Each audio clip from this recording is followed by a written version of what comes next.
All right, welcome back to Rare Elvis Photos. Glad to have you with me for another video. Um, some of these books that we have not yet to read yet, like The Faith of Elvis, I'll be reading at some point soon. This book reading that we're going to be doing is Are You Lonesome Tonight? Thank you for watching the videos. Thank you for watching as much as you can all the way through. Help strength the video up. Thank you for those that have left me monetary donations. Just get another one in, and I'll be giving you a shout out soon. Thank you to the members that have been members for over a year, some of y'all. And you can become a member by hitting the join button if you're on the computer. That's kind of a monetary donation every month. Yeah, so I mean, there's a lot of cool things in a lot of different books. I mean, this is The Faith of Elvis that we're not reading yet, but I mean, there's inside information in a sense from people that were around at the time that I believe a lot of these folks, like the book we just read this morning, part of it, Inside Elvis, Ed Parker, really had Elvis's best interests at heart. Ed was a pretty cool dude. I mean, I got to talk about what he actually accomplished before Elvis. Elvis sought him out. Elvis wanted him around. So that means that Ed Parker was a pretty cool dude. Anyways, when I do the next reading of it, I'm going to explain some of what Elvis found attractive as a friend in Ed and as a peer in a way. Are you lonesome tonight? So I have been kind of conversing with Desiree a little bit. We may have an interview, we may not. It's not so much that she doesn't want to do it, but she may not be able to do it. We'll find out though. She's very sweet. She's been very kind. She said a lot of nice things about those of you that are kind to the story that her mother wrote.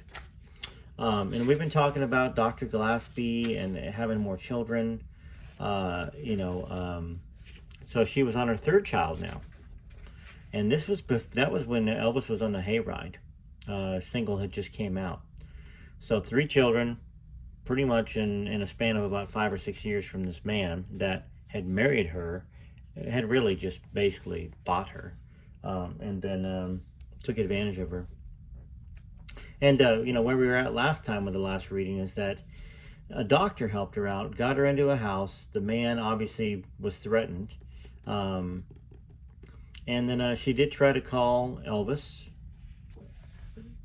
She called a couple that lived upstairs from the Presleys on Alabama Street in Memphis. And didn't want to leave a message. I guess she was embarrassed or ashamed. But she had been listening to Elvis on the radio all of a sudden, and she believed in him. Elvis wanted her to be part of the dream. And I'm trying to read a little bit slower too, folks. I'm going to try to do that. There's been a couple of you that have asked me to. My mind goes a million miles a second. So it is hard sometimes for me to read. Plus, I'm anxious to get ahead in the book or the books I'm reading. But let's go ahead and continue reading. Okay, this is page 59. Mr. Silverstein gave me my old job back in September. The work had become more than a diversion. I needed the money to feed my children. So I lived quietly, refusing all phone calls, trying to avoid the man. The winter was uneventful. I kept up with Elvis through the newspapers. Now the winter would be 1954. I kept up with Elvis through the newspapers and listened to the radio for new songs. On one Sunday morning in late spring, I decided to take Denise out to a local park. She had just started walking and wanted to run around outside. Now Deborah and Melody were at the movies with a nice Italian woman who had become their regular sitter. Some weekends she took them out on her own time, which was a great relief. I took Denise to Forsyth Park. I especially liked it because it was next to the Ouachita River and near a large levee. Denise ran around, stumbling frequently, always getting back up and going on, while I sat in the grass and watched her.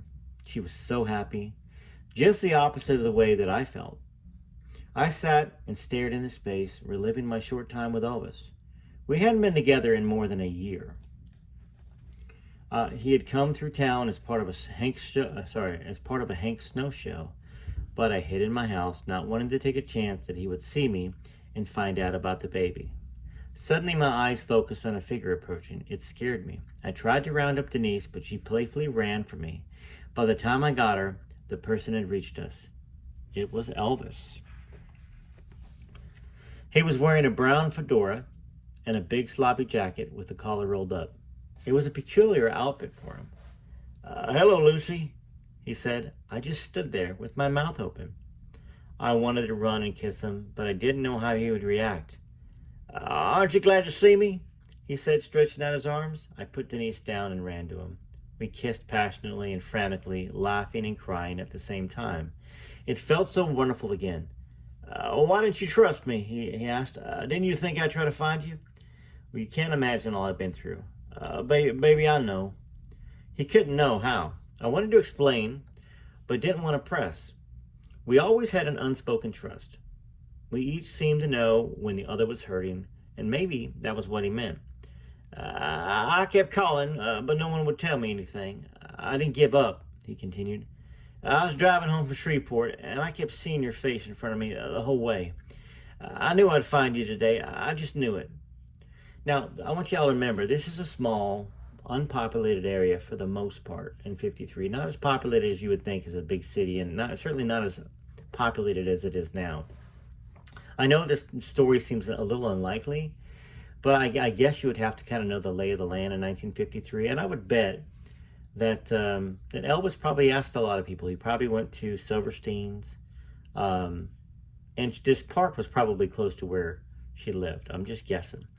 So let's continue the reading here. Denise had run over and was clutching my leg. Elvis crouched down to play with her. Is she mine? No. I wish she was. Tell me about it. Oh, Elvis, it's the same thing. You don't need to hear it again. I want to, please.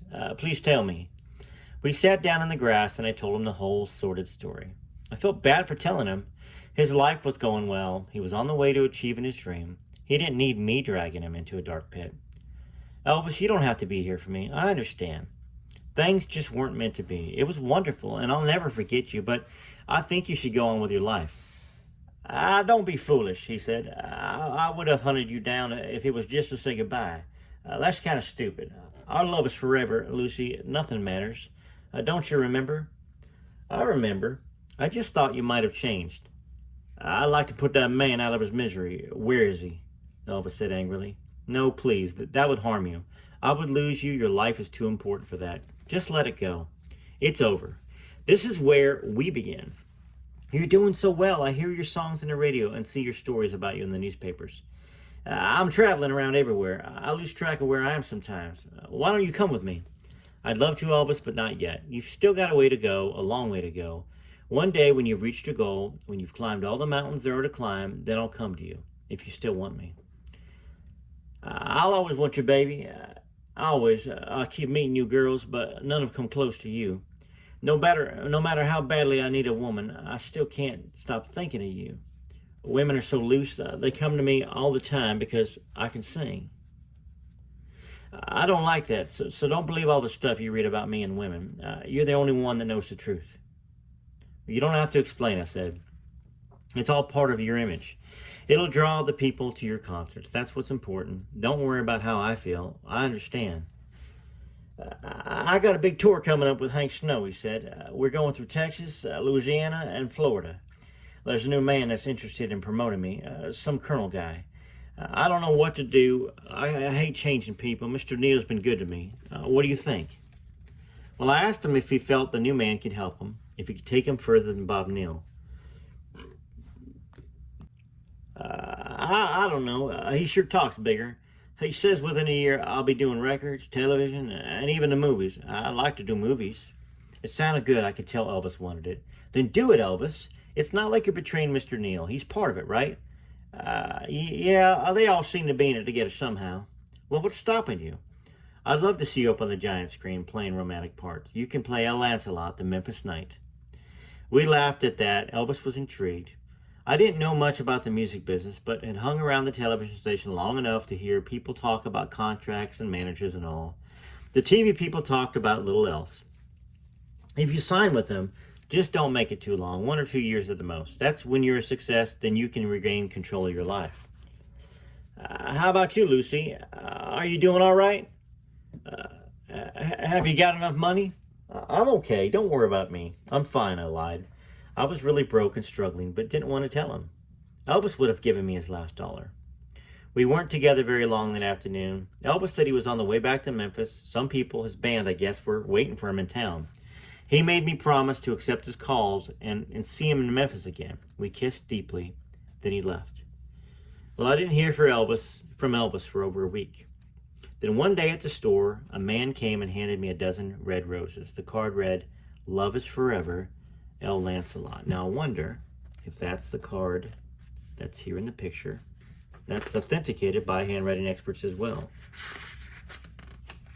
And that I completely, certainly recognize as Elvis's handwriting, because I mean, I can recognize something that's not. No, this one says, "But I miss you, love, L. Lancelot." Y'all can see that. Take a look at that, and then take a look at the. Now, once again, not everybody has an exact signature every single time. They have to look at spacings, all that other stuff. But you know, certainly, this is very like what I've seen Elvis's actual handwriting. And I'm not a handwriting expert, but there are handwriting experts that have documented it. Okay. So, the card read, "Love is forever, L. Lancelot." He called the next day and he was in Lubbock, Texas. Now, I don't know whether this is the end of 54, the beginning of 55. We know Elvis played in Lubbock, Texas. He was touring, playing in a country western road show. You remember when I told you, you told me to look right at the audience and give them all I have? Well, it's working, baby. His call lifted my spirits. I was on the outside, way on the outside, but he did make me feel like a tiny bit part of it. I was finally able to give him my home phone number, and that enabled him to call more often. He'd call from small towns with names like Conroe, Greenville, Wichita Falls. He professed his love and said how anxious he was to see me. I managed to get some work at the television studio once in a while, singing and doing a live commercial now and then. Not much, but keeping my feet wet. The cerebral palsy telethons were big back then. I helped out with them at KNOE and even got to sing. Michael Ansara, Forrest Tucker, and singer Charlie Applewhites were some of the hosts. I thought of becoming a singer and trying to record something myself, but realized it would be difficult. And I want to go back here when Elvis said, "Come with me." You can't take 3 little girls on a road. Elvis was traveling in a car. You know, I mean, I think he said it more than anything because he was enthusiastic about wanting to be with Lucy. But I would imagine that he wouldn't think it was logistical. And Lucy would never be able to say yes. And most people that are a good mother wouldn't say yes. You wouldn't abandon your 3 children, your 3 girls. Somebody would have to take care of them, and there was really nobody to really take care of them like a mother does. So if that's a question you have, well, that's an answer that's pretty easy, at least for me to come up with. And of course, Lucy's no longer here to even for me to ask her questions. I wish I would have reached out to her before, but I didn't think about it. Okay, here we go. In August of 55, Silverstein's was having a sales promotion for the winter furs. Actress Gloria Swanson had a fashion line then, and it was getting a big push. As part of the promotion, Swanson's people were bringing in a famous designer from France, a woman named Gabrielle Chanel. Well, I was dressed in a mannequin in the window when someone said Mr. Silverstein wanted me. Now, Dave Silverstein was the store owner. He was a short, bald, energetic, and immaculately dressed man who wore the finest silk suits and chewed on a cigar. He was abrupt and gruff with most people, but friendly to me. Still, I was petrified about being summoned to his office. He greeted me warmly and told me to sit down. So he started telling me how important the promotion was for the store. Fine, but why was he telling me? He said that everyone in town would be there, including ex-governor Noe, and even Jack Dempsey from New York. Jack Dempsey, I believe, was the pugilist, the boxer, I think. Could be wrong. I pretended to know who he was, suspecting it was a fashion designer. Well, I met him later and thought he didn't look nothing like a fashion designer.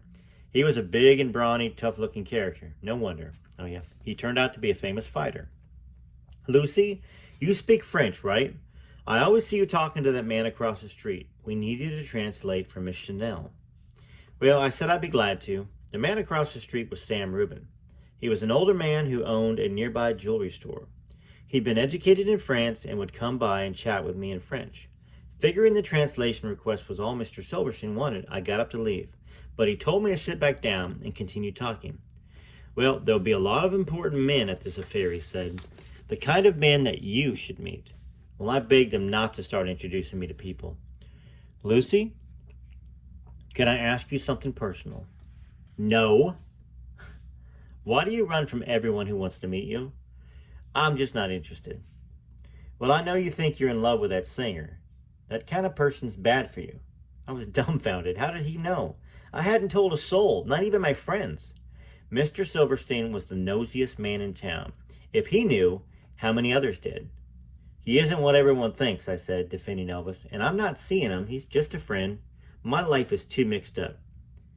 Is your divorce final yet? Mr. Silverstein asked. I haven't got enough money to pay for it. It's taken longer since I can't afford it. Mr. Silverstein offered to lend me the money, but I declined. I didn't want to take anything from anyone. So this is another good example, everybody, of the type of character that Lucy seemed to be. That she didn't ask for money from Elvis. She didn't offer it when it was, when it was offered. I mean, she didn't accept it when it was offered. So Mr. Silverstein said, listen, little Lucy, consider this carefully. There's a man coming to the promotion who used to watch you on television and has seen you here. He's fallen in love with you from afar. He really wants you. He owns a large manufacturing company and is rich. He has all the money you'll ever need. He asked me to introduce him. I tried to keep calm. This was the same thing that happened to me before. Someone I never met had been watching me from a distance and wanted me. Instead of coming himself, he went to Mr. Silverstein. It was supposed to be okay because he was rich. He wanted to buy me all over again. I couldn't believe it. Why are men like this? Don't they realize women want to be loved, not owned? I had already been owned in every sense of the word. It didn't matter if this man was Rockefeller himself and Elvis fell flat on his face. Elvis gave me love. Nothing else mattered. I wanted to stand up and tell Mr. Silverstein this. Tell him off, but good sense prevailed. There were 3 mouths to feed at home. That's very kind of you, Mr. Silverstein, I said diplomatically. I appreciate your thinking of me, but please don't put me on the spot. I need to recover a little longer. Well, don't wait too long. You're too beautiful and alive to be alone. Well, I wasn't in the mood to continue arguing. How could he understand? I mean, he got up to escort me out of the office, then stopped and said, of course, he's coming to town. Who? Your singer. And let me tell you this, if he hurts you, he'll never find a hole deep enough to hide in. That's sweet of Mr. Silverstein. Anyways, why couldn't everybody stay out of my life? Mr. Silverstein put his arms around my shoulders and told me everything would be fine. I left the office angry and confused, but mostly thinking about Elvis. Was he in town? I hurried and finished the windows, then rushed from the store. Turning past the second entrance, I stopped there, and there stood Elvis. He was holding a single wilted rose, and we're gonna, you know what? We'll read this part here. I do want to say that how Lucy responds naturally is how somebody who's been abused by an older man and taken advantage of responds to anybody that is an older man or a figure. Mr. Silverstein was being nice. He's being very nice to Lucy. He was trying to protect her. He even said, if Elvis hurts you, there'll never be a hole deep enough to hide in. But how did she respond to Mr. Silverstein? She responded to him with anger and defiance. And so that's what makes her story even more credible. She had issues, and she certainly had the right to have issues. So let's go ahead and look at Derry Matera's research here. And we're going to be talking to Derry on Friday. And you should be able to see that video on Saturday. Ginger Coates, who now lives in Texas, ran the millinery concession at Silverstein's. She's a few years older than Lucy. Lucy was adorable. She had a big, beautiful smile and a great figure. She was also very mysterious. She had a secret life and a secret boyfriend who kept calling her at the store. I never knew who it was. She wouldn't say. See, once again, this all explains everything in the book so far. Lucy's been secretive. She doesn't want people to know. She's been married, obviously, as an 11-year-old. She's got kids. She's not trying to, cause issues with Elvis. She also doesn't want anybody to know it's Elvis because she doesn't want him to get hurt by the man. Okay, if Lucy had known the real story behind the rich, secret admirer Dave Silverstein was trying to foist on her, she would have been even more upset. The man, Joseph Durrett, owned a chain of furniture stores across Louisiana and had a bedding manufacturing plant in Monroe. Oh my gosh, he was in his late 50s or early 60s at the time and was very married. Come on, Mr. Silverstein. I guess you had a right, Lucy, to be angry and confused. Dave Silverstein died in 65. Joseph Durrett, the guy that had an infatuation with Lucy, died in 72. Elvis performed in Monroe, Louisiana in February of 55 on a bill featuring Hank Snow, and again in August of 55 as part of a package tour that featured him. Snow's son, Jimmy Rogers Snow, and the Carter family, June Carter, her mother Maybelle, and assorted other sisters and aunts. The second performance in Monroe, when he reunited with Lucy, was one of the most significant points in his career. The tour was put together by Thomas Parker for one purpose: to take a final look at Elvis in action before he wrangled his way into getting him under contract. Parker, known as Colonel Parker in the Southern tradition, joined the tour in Monroe and rehearsed his fast-talking assault on Elvis's parents, Vernon and Gladys, during the ride to the next and final stop, Little Rock, Arkansas. After the Little Rock show, the Colonel was introduced to the Presleys and poured on the corny charm. On August 15th, 1955, the Colonel signed his first contract with Elvis, a multifaceted deal that included Elvis's previous manager, Bob Neal, along with Hank Snow acting in a management capacity. By March of 1956, Colonel Parker would rid himself of the other names on the contract and sign a new deal, making him the exclusive manager, agent, and iron-fisted rule of Elvis Aaron Presley. That's where we're going to stop. The next section is August of 55. So, as we continue to get deeper into this book, I want to know your thoughts. Know your thoughts about whether... Well, we haven't come to Desiree yet, obviously. We're just talking about a love and a relationship between Lucy and Elvis. One that was never actually realized in a marriage, at least in the real sense, as with a preacher, but where they gave each other their hearts, as young people do sometimes. And somebody, Lucy, who actually was selfless in a lot of ways, according to this book. Wanted Elvis to be famous, wanted Elvis to not be tied down, and she herself, Lucy, had 3 girls at the time. She was not going to abandon them. So good judge, not a good judge of character, but a good case of character right there of a person, and probably made Elvis love her more in a sense, because he loved his mother, and his mother loved him. So he saw in Lucy probably somebody very much like Gladys. Dark hair. So, while this music runs, let me know. Let me know what you think. Write up a long comment, your thoughts, your questions, especially your questions, because when I have this conversation with Derry on Friday, I'll probably mention a few of y'all and any questions you have up to this point, up to August of 55 or wherever we get in the book. We might be in the 56. We could be in the 60s by the time we have this interview on Friday. Probably not. Probably going to still be early on. But I want to continue the conversation with him and talk to him about where we're at. And hopefully he's still amenable to continue these conversations. And hopefully I get to talk to Desiree at some point too. But TCB TLC, hope you're enjoying this. Share the video around as much as you can as well. Share it on Facebook. And hopefully you're watching all the way through to the very end. You don't have to if you don't have any comments to write, or you can't watch the comment, or you don't want to listen to the music anymore. It helps the channel certainly, and it helps me, as well as those of you that are giving me those little thanks, little donation things. But don't feel like it's required, okay? I'm glad you're here. Watch as much as you can, and thanks for being part of the Elvis community and loving Elvis. TCB TLC.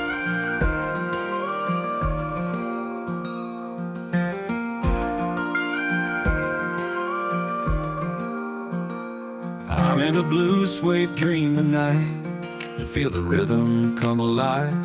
My heart beats to every Elvis song. On my turntable I turn on. Hound dog echoes in my veins, jailhouse rocking through the years. We're all the part of him that red remains as we wipe away our tears. We say thank you to the mailman, say our grace and our amens.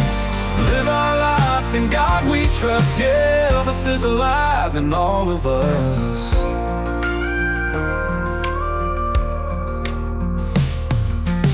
Feel the tremor in the night, guitar strings start to hum, and the stars up there so big and bright as Elvis starts to strum. We say thank you to the mailman, say our grace and our amens. Live our life in God we trust. Yeah, Elvis is alive in all of us.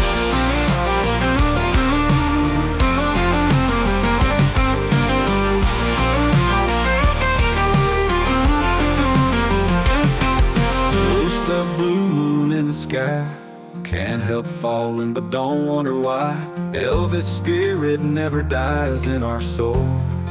For all our lives we say thank you to the mailman, say our grace and our amens. Live our life in God we trust. Yeah, Elvis is alive in all of us.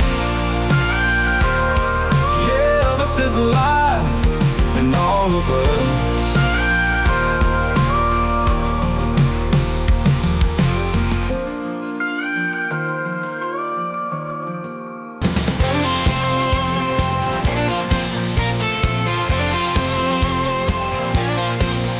Shot her up like a firework in 1954, when everything on records and TV was a bore. Locks of hair falling down over his sullen eyes, it's twisting in and out, and didn't even realize he was every daddy's nightmare and every daughter's dream. Those mothers didn't know they should have those girls to scream. Right along beside them as all the cameras flashed. Without Elvis there's no Orbison, Jerry Lee or Cash. He was straight out of Tupelo, the Memphis Flash.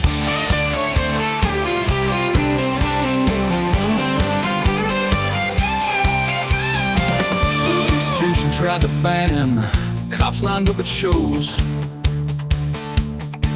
They said shake it one more time, son, we'll see how your headline goes. But Elvis, he just stood there, wiggling his one finger. They still screamed and rushed the stage for their favorite singer. He was every daddy's nightmare and every daughter's dream. Those mothers didn't know they should have those girls to scream. Right along beside them as all the cameras flashed. Without Elvis there's no Orbison, Jerry Lee or Cash. He was straight out of Tupelo, the Memphis Flash.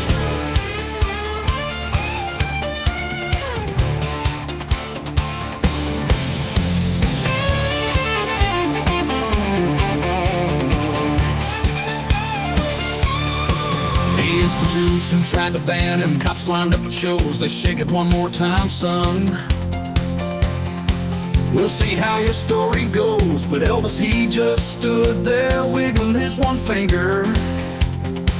They still screamed and rushed the stage for their favorite rockin' singer. He was every daddy's nightmare and every daughter's dream. Those mothers didn't know they should have their nose scream. Right along beside them as all the cameras flashed. Without Elvis there'd be no Jerry Lee or Johnny Cash. He was straight out of Tupelo, Memphis Flash.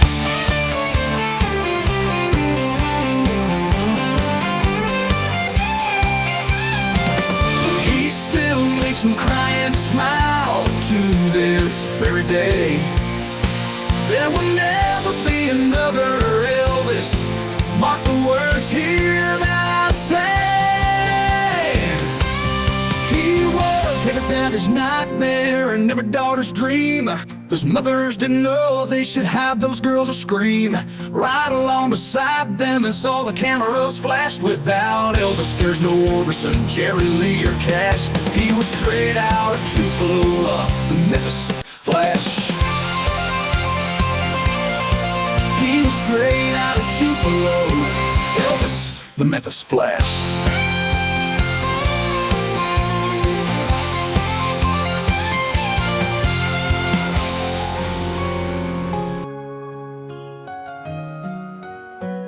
She held him close to her heart from the very start. Through every joy and fear, she kept him near and dear, with a love that's pure and true. In everything she'd do, a mother's guiding light shone through the Elvis night. Oh, Gladys loved her son until her big old heart gave out. And there's no greater love than a mother's love.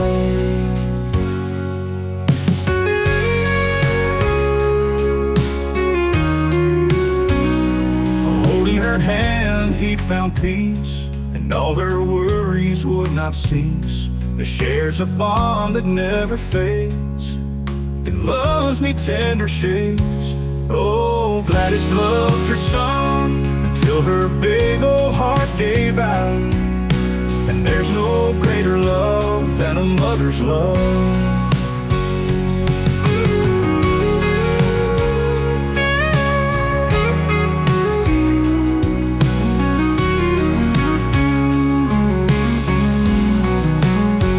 Holding her hand, he found peace, and all her worries would not cease. They shares a bond that never fades. It loves me tender shades. Oh, Gladys loved her son until her big old heart gave out. And there's no greater love than a mother's love. With every note he'd sing, he danced on her heartstrings. A melody so sweet made their bond complete. Oh, Gladys loved her son until her big old heart gave out. And there's no greater love than a mother's love. Yeah, there's no greater love than a mother's love.